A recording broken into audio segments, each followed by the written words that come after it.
Hi, this is Lee, and I'd like to say thank you for tapping into my frequency. This is Alchemy Intuitive Arts, and I am your mystical tour guide to take you on a cosmic trip through the spiritual galaxy. So if that piques your interest, then smash your ticket and climb aboard, and let's explore the universe together. With that said, let's get into it.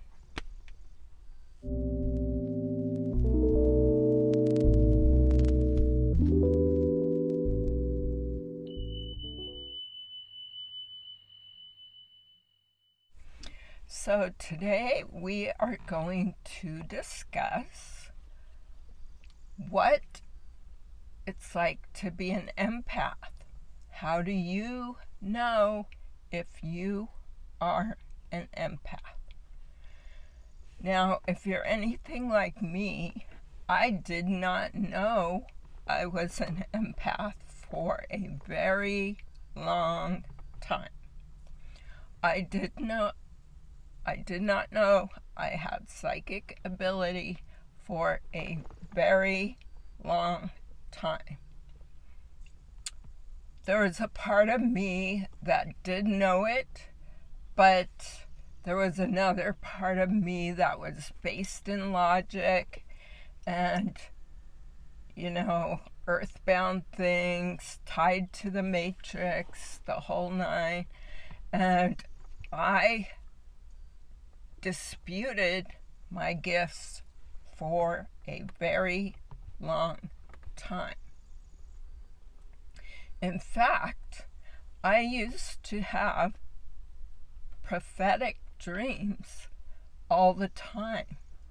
I would dream about major events that you see on TV before they ever happened. And sometimes I would dream for several days in a row. Now, these would be events like airplane crashes, like bombings, different things like that. For example, the Oklahoma bombing. This happened many years ago, and for 3 days I dreamt about that event. And initially my dream involved the children because there was a daycare center there, and I kept dreaming about these children who were in danger. And I had this dream where I was concerned about the children, and I was trying to tell somebody about it. And, then I visually saw the bombing, and then I literally saw the suspects before they were captured. I even saw where one of the suspects was at, which was in some kind of wooded area. And as you might imagine, these types of dreams were very disturbing to me, and I didn't know how to process them at the time I was having them. I just knew that I dreamt it, and most people would just dismiss it when I spoke about it. And the outcome of that was I quit having dreams.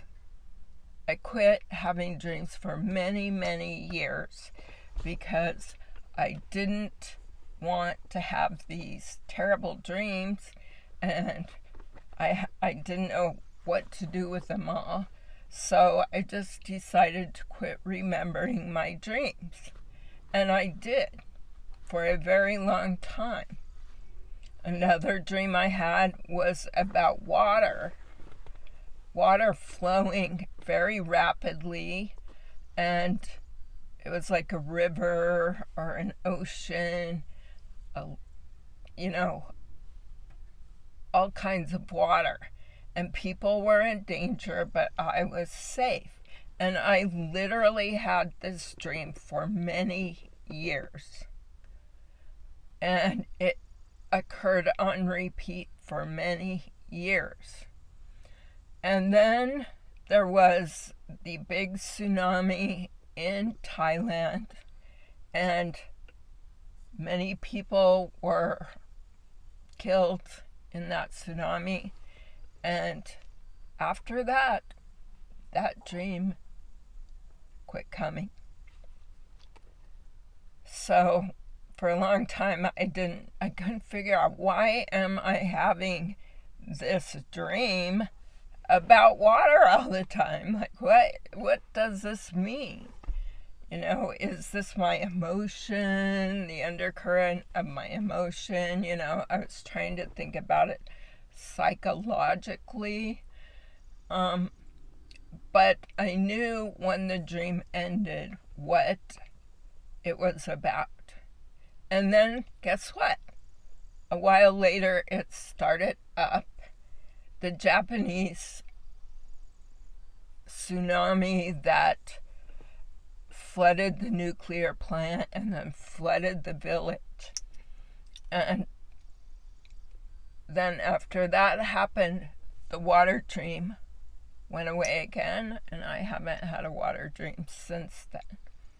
So these are examples of the dreams that we have that we might dismiss. Sometimes the dreams are as simple as maybe you'll see the face of the person you might meet the next day, or you will have a premonition about something that is going to happen long into the future. These are all things that are easy to dismiss. But as I got older, I realized that these premonitions were legitimate, prophetic dreams, and that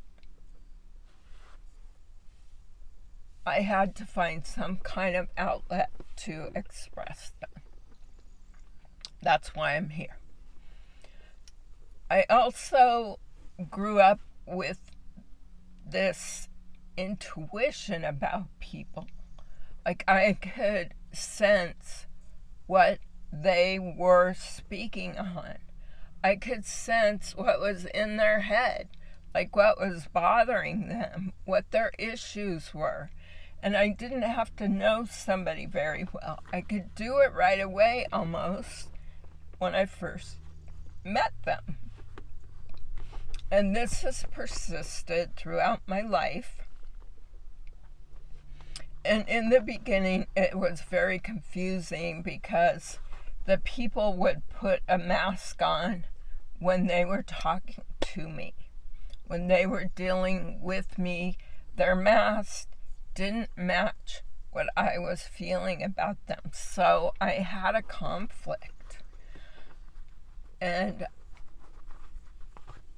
I tended to default to what my gut feeling was, meaning what I felt they were feeling, and I would act on that instead of what they told me.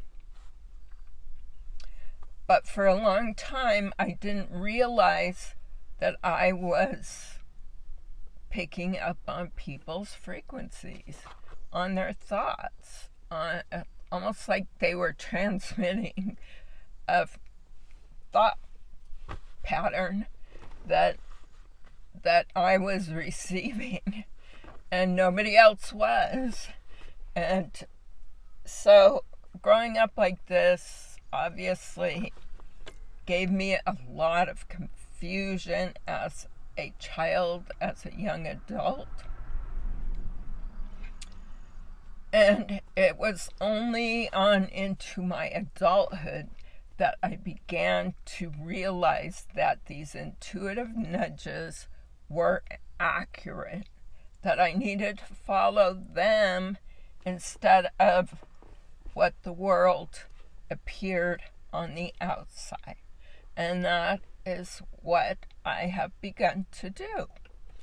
Now I check in with myself and I try and process, what is this that I'm feeling? Is this my thought process? Is this somebody else's thought process? What's going on here? So I wanted to help other people, help them to tap into what they are feeling. So sometimes an intuitive nudge can feel like a heaviness in our solar plexus or in our heart. We will feel somebody else's emotions. For example, if they're upset, many mothers or fathers automatically tap into this. They've called it mother's intuition, but it's a real thing. You can know what you're tapping into by the people that are close to you. And for me, it's the people that I care about that I tap into the most. Sometimes I will tap into the collective for these larger energies, for these more expansive energies, but on a daily basis, I am tapping into the people around me.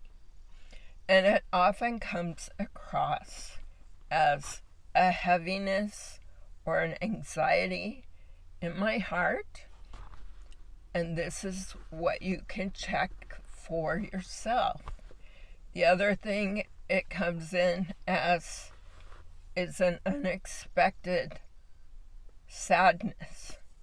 Perhaps all of a sudden you get sad or you have anxiety about something and it just comes out of the blue, just like that. And you're thinking to yourself, why am I so sad all of a sudden? What is going on? Well, what is happening oftentimes is you are tapping in to somebody that you know, somebody in your frequency range. You are tapping into their feelings. You can tell when somebody's angry at you. You can tell when somebody is trying to harm you. You can tell if somebody's in love with you. You can tell if somebody is turned on by you. You will get all of these feelings, and they may occur in separate locations. For example, if you feel somebody that is turned on by you, you may feel that in your sacral chakra. And if you're feeling like you're losing your sense of self, maybe you're tapping into something that is making you ungrounded, you will feel that in your root. That is going to come from there. And that gives you a kind of an not feeling really grounded, feeling kind of out of your body type of experience. And I don't mean anything like astral projection. I mean like you're losing your sense of being grounded with yourself. And that's a reminder for you to tap in to your grounding, to get grounded, to meditate, to exercise, to go for a walk without shoes, to listen to music, or to do something that's, will bring you back to yourself. These are all ways that we can tell if we are feeling ungrounded. So we look at our chakras and we look at, what location are they occurring. If you're feeling love, you're going to feel it in your heart chakra. If you're unable to speak or say what you need to say, articulate what is important for you to say, if you don't have the courage for that, that can be in your throat chakra. If you're being deceived, your third eye and your crown may be blocked. So these are ways that we can understand what's going on with our body, understand what frequencies we are consciously or unconsciously tapping into. And I believe everybody has the ability to do this, but not everybody is tapped into their body. Some people exist their whole life without ever tapping in. They live purely in their brain, which can be good because many of these people can be, the great minds. And some of these great minds are actually getting downloads from the Akashic records, that is the universal consciousness, the universal library, so to speak. And these people know things that perhaps they were never taught. You hear of prodigies that can play music that they were never taught, or they're very, very young. These are people that have a direct channel to higher consciousness.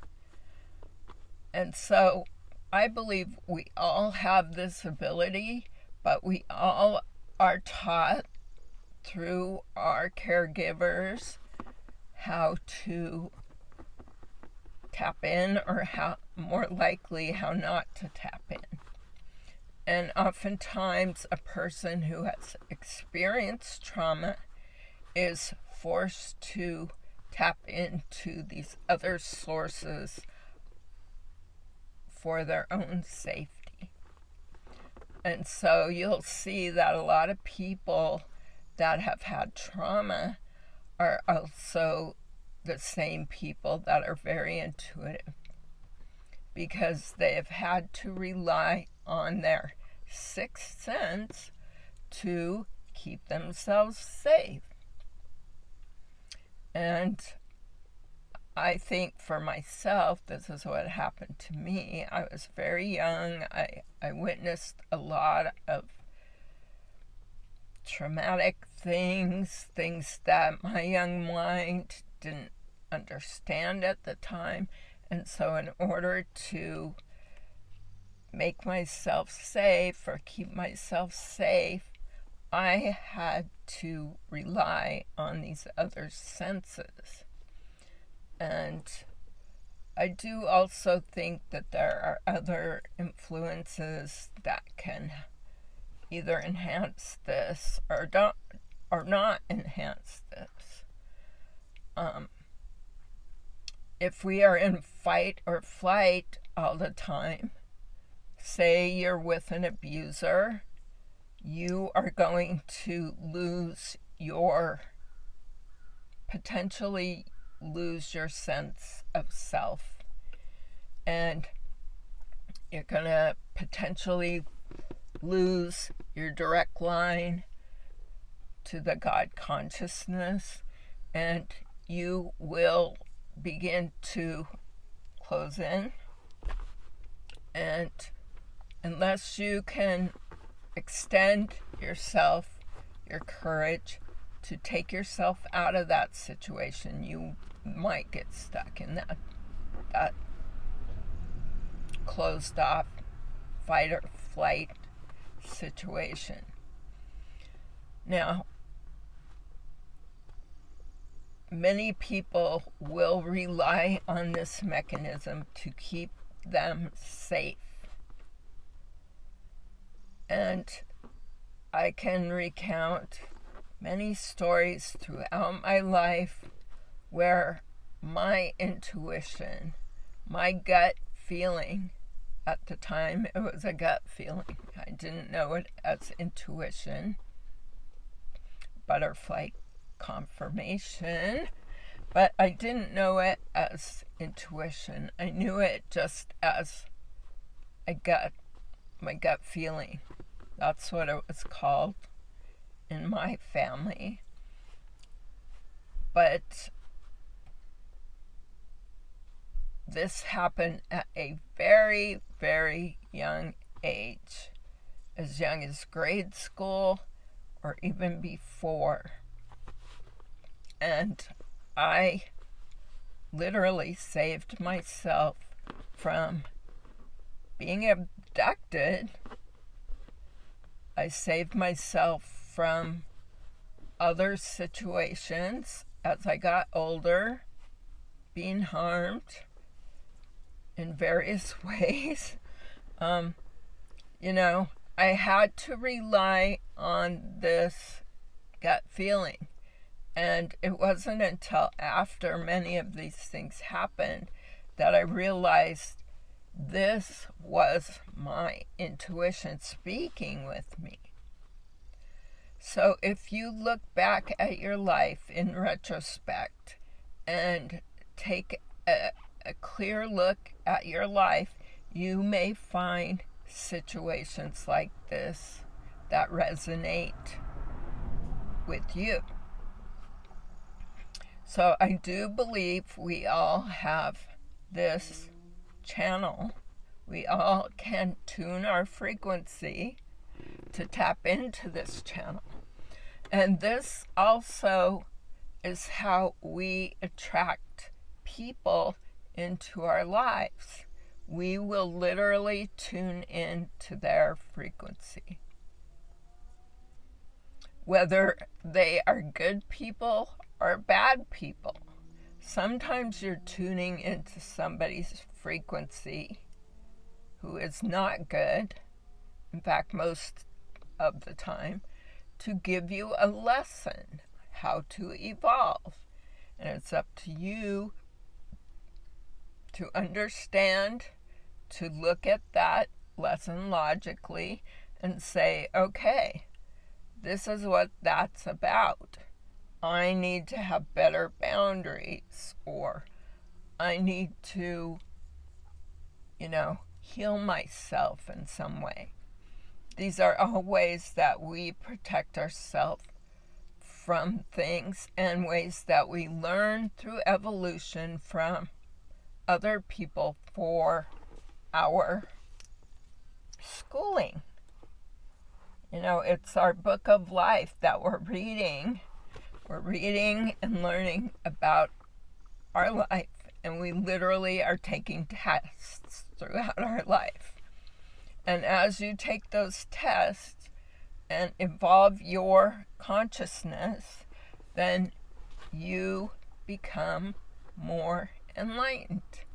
Your frequency raises, and you attract a different type of person.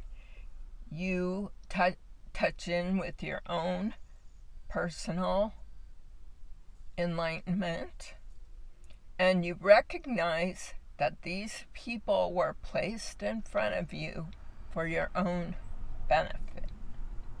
We often want to hate the people that give us our greatest life lessons. But these people are your greatest gurus.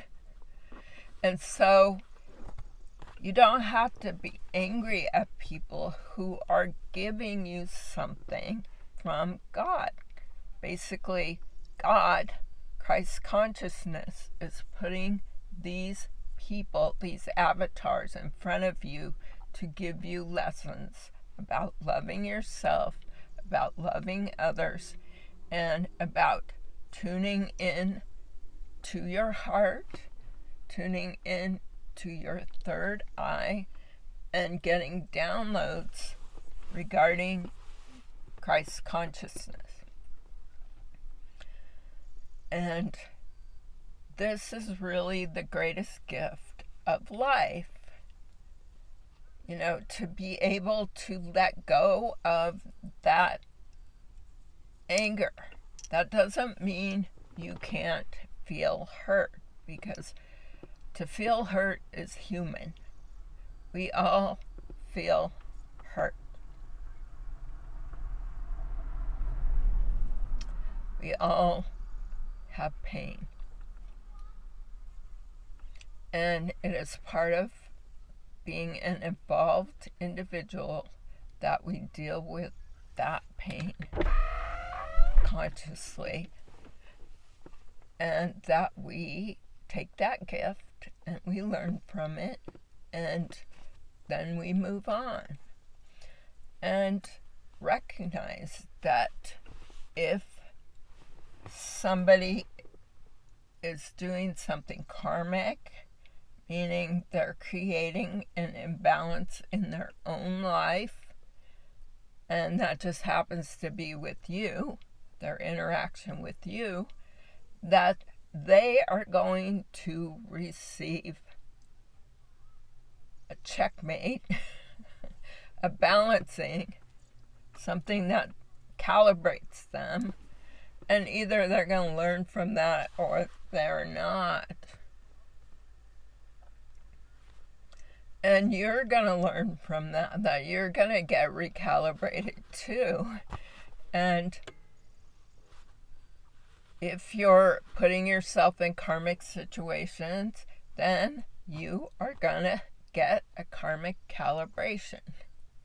All of this leads to your enlightenment, to your intuition, to your psychic ability, to your raising your frequency and tuning into what you want. And recognize that when we tune into what we want, when we raise our frequency, we will become more magnetic. People will want to know who you are. They may not do it consciously. Some may do it consciously. Others just are acting on a feeling that they get. They may not even recognize what the feeling is about, but they're just acting on it because there's something about you that is compelling them to move towards you. Now, if you stay in your sacral chakra the whole time and you're just really motivated by, earthly delights, sex, money, material things, greed, lust, those kind of things, then this is not going to raise your frequency. You may have benefit from tapping into that because your sacral chakra is a creative center as well. So people tend to tap into that energy or try and harvest energy if they can through that chakra, through that